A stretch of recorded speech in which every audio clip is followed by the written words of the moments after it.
नमस्कार दोस्तों इससे पहले 2 वीडियो आ चुकी हैं भारतीय कृषि के संबंध में। जो आपके अधिशासी अधिकारी में प्रश्न पूछने की संभावना है, वो सारे प्रश्न आपको यहाँ मिल जाएंगे और आपको एक हिंट भी मिलेगा किस प्रकार के प्रश्न आपसे पूछे जाएंगे और किस प्रकार के प्रश्नों के लिए आपको पहले से तैयार रहना है।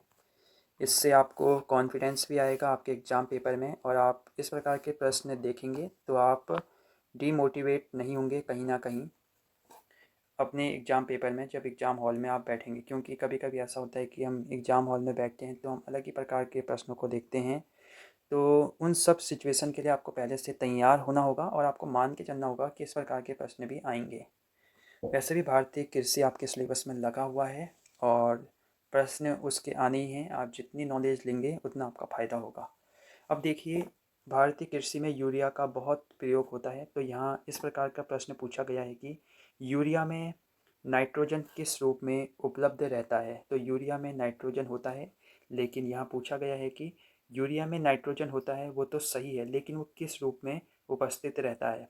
तो वो रहता है अमोनिकल एमाइड, नाइट्राइट या नाइट्रेट। तो राइट आंसर होगा एमाइड के रूप में यूरिया में नाइट्रोजन उपस्थित रहता है। याद रखना है एमाइड। जहाँ भी यूरिया आए वहाँ आपको टिक करना है एमाइड। ये प्रश्न पूछा जा चुका है पहले, और जैसे इस प्रकार के प्रश्न पूछे जाएंगे। भारत में सरसों का सबसे ज़्यादा उत्पादन किस प्रदेश में होता है। तो बताइए, सरसों सबसे ज़्यादा किस राज्य में होती है। गुजरात, उत्तर प्रदेश, पंजाब या राजस्थान। तो हमेशा याद रखना, सरसों का सबसे ज़्यादा प्रोडक्शन होता है राजस्थान में। अगर आपसे पूछ लें कि मूंगफली सबसे ज़्यादा कहाँ होती है, तो मूंगफली का सबसे ज़्यादा प्रोडक्शन होता है गुजरात में। मूंगफली का होता है गुजरात में, सरसों का होता है राजस्थान में। इस प्रकार के प्रश्न भी आपसे पूछे जाएंगे भारतीय कृषि के संबंध में। जैसे एक किस्म है चीप सोना, ये किसकी किस्म है आपको बताना है। तो आपने राहुल गांधी जी का एक वीडियो देखा होगा जिसमें राहुल गांधी जी कहते हैं कि एक तरफ से आलू डालूंगा, दूसरी तरफ से सोना निकलेगा। तो आप उस वीडियो को याद करते हुए इस प्रश्न का आंसर याद कर सकते हैं। चीप सोना का संबंध है आलू से। एक तरफ से आलू डालूंगा, दूसरी तरफ से सोना निकलेगा। तो चीप सोना का जो संबंध है वो है आलू से, यानी आलू की एक किस्म है चीप सोना। किस फसल को ओट फसल के नाम से भी जाना जाता है। जो ज्वार, जैया, धान। तो ओट फसल के नाम से जाना जाता है ज्वार को। किसको? ज्वार को जाना जाता है ओट फसल के नाम से। जो इम्पोर्टेंट प्रश्न हैं जिनके आने की संभावना है वही यहाँ पढ़ाए जाएंगे। निम्न में से कौन सी भारत की प्रमुख दलहनी फसल है।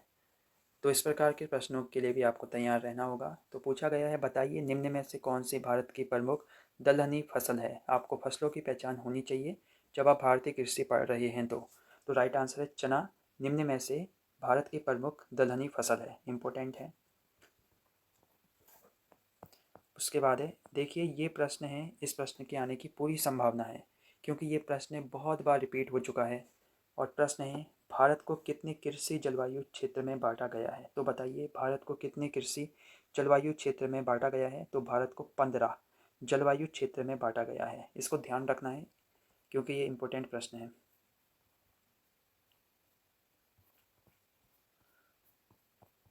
उसके बाद जो इम्पोर्टेंट है वो ये है कि देखिए, प्रश्न इस प्रकार पूछा गया है कि खड़ी फसल को काटने से पहले उसी खेत में दूसरी फसल की बुवाई को क्या कहते हैं। ऑप्शन आपके सामने हैं। मिश्रित खेती, ओवरलैपिंग क्रॉपिंग, मध्यवर्ती खेती या शुष्क खेती। यानी खड़ी फसल को काटने से पहले उसी खेत में दूसरी फसल की बुवाई को क्या कहते हैं। तो उसे कहते हैं ओवरलैपिंग क्रॉपिंग। इम्पोर्टेंट है तो इसे करेंगे इम्पोर्टेंट है। उसके बाद प्रश्न है, अखिल भारतीय समन्वित मक्का विकास परियोजना किस वर्ष से प्रारंभ हुई। तो याद रखना है, अखिल भारतीय समन्वित मक्का विकास परियोजना 1957 में प्रारंभ हुई। क्योंकि योजनाओं के संबंध में भी प्रश्न पूछे जा सकते हैं क्योंकि भारतीय कृषि आपके सिलेबस में लगा है। जैसे इस प्रश्न के पूछे जाने की संभावना है कि केंद्रीय भेड़ एवं ऊन अनुसंधान संस्थान कहाँ स्थित है। तो देखिए दोस्तों, ये है अविका नगर में। अब ये अविका नगर कहाँ है। तो ये है आपका राजस्थान में। तो कहाँ है? राजस्थान में है अविका नगर। केंद्रीय भेड़ एवं ऊन अनुसंधान संस्थान कहाँ है। अगर राज्यों का नाम पूछे तो आप टिक लगाएंगे राजस्थान। अगर प्लेस का नाम पूछे तो अबिका नगर, दोनों आपको याद रखनी है। वैसे राजस्थान याद रख लीजिए, ये काफ़ी है। केंद्रीय भेड़ एवं ऊन अनुसंधान संस्थान है राजस्थान में। अब देखिए, कैप्रोइक एसिड निम्न में से किसके दूध में पाया जाता है? भेड़, याक, बकरी या गधा? तो कैप्रोइक एसिड पाया जाता है बकरी के दूध में। किसके दूध में? बकरी के दूध में पाया जाता है। और बहुत ही इम्पोर्टेंट प्रश्न है मुर्गियों के संबंध में, क्योंकि बहुत से प्रश्न पूछे जाते हैं मुर्गियों के संबंध में। मुर्गियों को खिलाने के लिए निम्न में से सबसे अच्छी खली कौन सी है? सरसों की खली, साल सीड की खली, नीम की खली या बिनौल की खली? तो राइट आंसर होगा, मुर्गियों को खिलाने के लिए सबसे अच्छी खली है बिनौले की खली। कौन सी खली है? कौन सी खली है? बिनौले की खली है मुर्गियों को खिलाने के लिए सबसे अच्छी खली। याद रखना है, बिनौले की खली।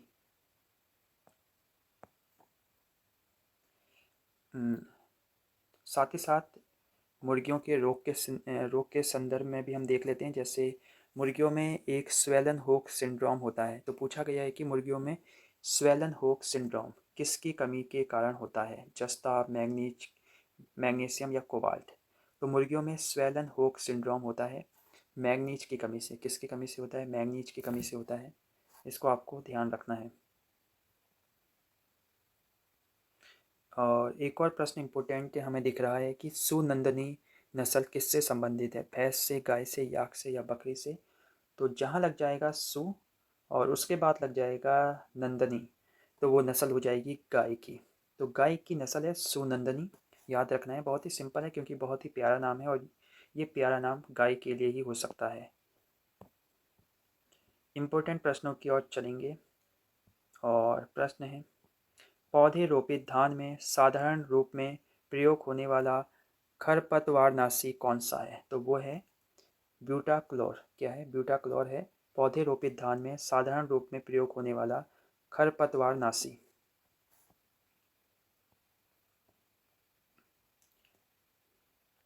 देखिए, भारतीय कृषि में आप बाग भी पढ़ेंगे, लेकिन बाग में जो सबसे बड़ी समस्या है वो दीमक की समस्या है। अगर आपके बाग में दीमक लग गया तो आप इसका बचाव कैसे करेंगे, किसका प्रयोग करेंगे, आपको नॉलेज होनी चाहिए। अंडा खली, अलसी खली, सरसों खली या नीम खली? तो राइट आंसर है नीम खली का प्रयोग करेंगे। अगर आपके बाग में दीमक लग जाता है तो किसका प्रयोग करेंगे? दीमक का प्रयोग करेंगे।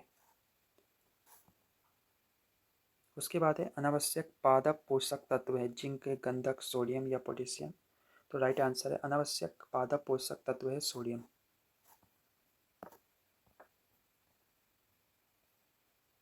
देखिए कितना अच्छा नाम है, प्राइड ऑफ इंडिया किसकी प्रजाति है? फूल गोभी, पत्ता गोभी, गाढ़ गोभी या मूली? तो बताइए, प्राइड ऑफ इंडिया किसकी प्रजाति है? वो है आपकी पत्ता गोभी की। पत्ता गोभी की किस्म है pride of India. Modi ji को पता चलेगा तो वो इंडिया की जगह प्राइड ऑफ भारत करवा सकते हैं। लेकिन आपको पता होना चाहिए प्राइड ऑफ इंडिया पत्ता गोभी की किस्म है। शायद ये अब आपको हमेशा याद रहेगा, पी से प्राइड, पी से पत्ता गोभी। और उसके बाद बहुत ही अच्छा प्रश्न है, आम सबसे अधिक किस प्रदेश में पैदा होता है? महाराष्ट्र, बिहार, उत्तर प्रदेश या पंजाब?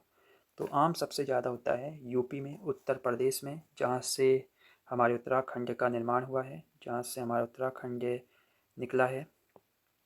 तो उत्तर प्रदेश में सबसे ज़्यादा आम होता है। उसके बाद एक बहुत ही अच्छा नाम है अपर्णा। अपर्णा किस फसल की उन्नतशील प्रजाति है? तो बताइए, अपर्णा का संबंध किससे है? चना, मटर, मसूर?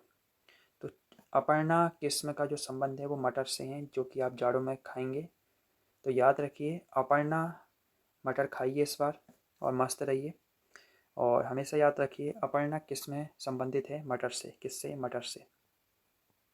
अपर्णा में पौ है और लेकिन मटर में पौ नहीं है, तो यहाँ कुछ भी नहीं मिलता है अपर्णा और मटर में, अक्षरों की बात की जाए तो। उसके बाद है कि PDM11 प्रजाति है। तो बताइए, PDM11 प्रजाति?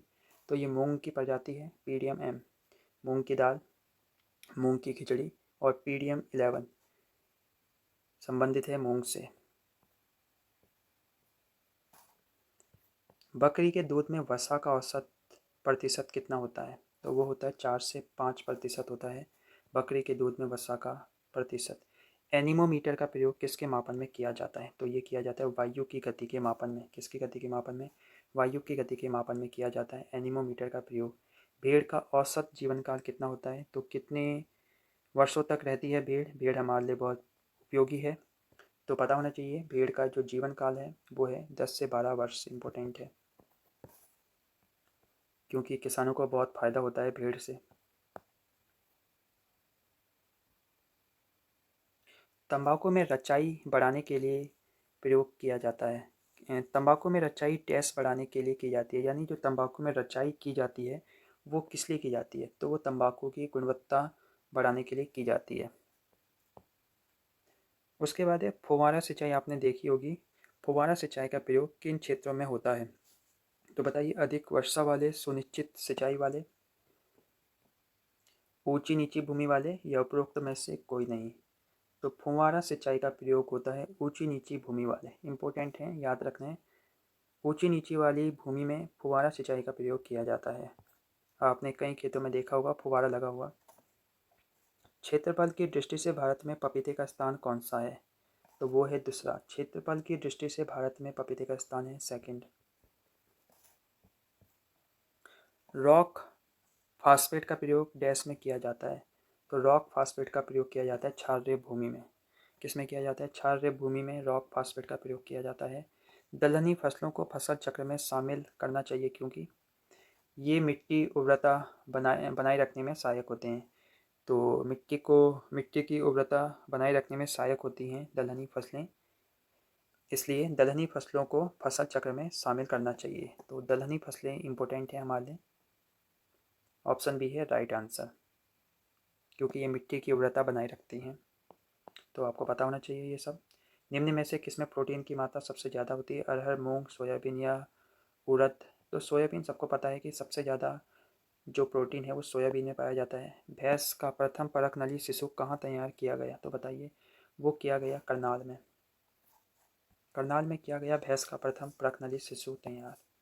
गाय के दूध में प्रोटीन की मात्रा कितनी होनी चाहिए? गाय का दूध इम्पोर्टेंट है, तो 3 से 5% होनी चाहिए गाय के दूध में प्रोटीन की मात्रा। उसके बाद है धान शोध निदेशालय कहाँ स्थित है? तो धान शोध निदेशालय है हैदराबाद में। कहाँ है धान शोध निदेशालय? तो वो है हैदराबाद में। दुनिया का सबसे बड़ा फूल इम्पोर्टेंट है, इसे याद रखिए।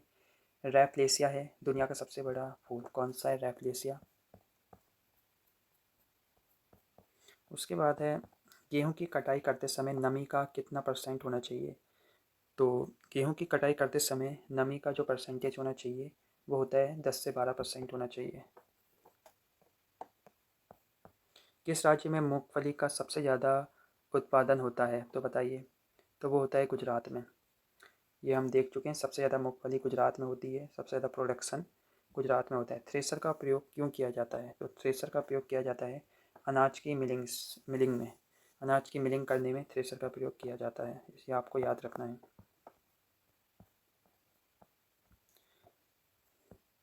चने की देर से बुवाई हेतु संस्तुत प्रजाति है? तो वो है राधे। तो याद रखना है, राधे किससे संबंधित है? चने की देर से बुवाई हेतु संस्तुत प्रजाति है राधे, चने की फसल से संबंधित है। तो ये चले गया लगता है पीछे, अब आ गया। उसके बाद है मुर्गी के अंडे का औसत भार कितना होता है? तो मुर्गी के अंडे का औसत भार होता है 57 ग्राम। याद रखिए, जनरल नॉलेज का प्रश्न है, बेसिक याद होना चाहिए। मुर्गी के अंडे का वजन होता है 57 ग्राम।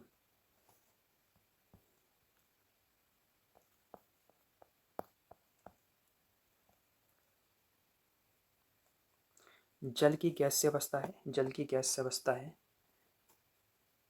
वाष्प। भारत में सबसे अधिक क्षेत्रफल किस फसल प्रणाली का है? तो वो है धान और गेहूं का। Option B. उसके बाद ये इम्पोर्टेंट है, इंक्रीज सेट अर्ध शुष्क क्षेत्रों के लिए अंतर्राष्ट्रीय फसल शोध संस्थान कहाँ स्थित है? तो ये है आपकी हैदराबाद में।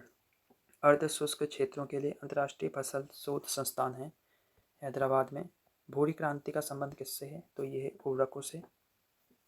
भूरी क्रांति का संबंध है। सर्वोत्तम हरी खाद की फसल है? तो सर्वोत्तम हरी खाद की फसल है डेंचा। Option C. उसके बाद पपीते के उद्यान में नर पौधों का परसेंटेज होना चाहिए। वैसे 10% होना चाहिए, लेकिन इम्पोर्टेंट नहीं है, याद रख सकते हैं। अम्लीय भूमियों का प्रबंधन कर सकते हैं, तो ये इम्पोर्टेंट है। अम्लीय भूमियों का प्रबंधन आप कैसे करेंगे, तो वो करेंगे आप चूना युक्त पदार्थों को मिलाकर, क्षारीय उर्वरकों का प्रयोग कर कर और अवरोधी फसल उगाकर, यानी सभी ऑप्शन सही हैं। भारत का पहला क्षेत्रीय ग्रामीण बैंक कब खुला, तो सबको पता ही है, सबने पढ़ा होगा अर्थशास्त्र में, 1975 में खुला भारत का पहला ग्रामीण क्षेत्रीय बैंक। बरसीम चारे के लिए सबसे अधिक मिश्रित फसल कौन सी है, तो बरसीम चारे के लिए सबसे अधिक मिश्रित फसल है बरसीम प्लस जई। दशहरी नीलम के संकरण में आम की कौन सी प्रजाति विकसित की गई है, तो आम्रपाली। तो सिंपल याद रखिए, आम्रपाली का संबंध है आम से। दशहरी नीलम के संकरण से आम की कौन सी प्रजाति विकसित की गई है, तो वो की गई है आम्रपाली। निम्न में से कौन एक सफ़ेद सोना कहलाता है, तो कपास को सफ़ेद सोना कहा जाता है। निम्न में से कौन सा पशु अधिक वसा पैदा करता है, तो वो पैदा करता है भेड़। अभी हमने भेड़ का जीवन काल भी देखा था, आपको याद होगा। तो किस फसल में कुल जल मांग सबसे अधिक है, तो गन्ना में सबसे अधिक जल की मांग है।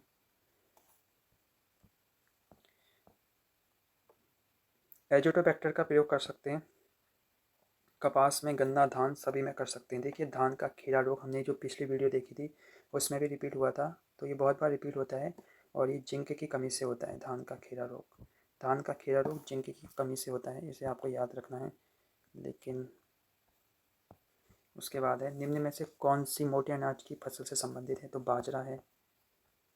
और नमी के प्रति गेहूं का सबसे अधिक संवेदनशील अवस्था है, तो वो है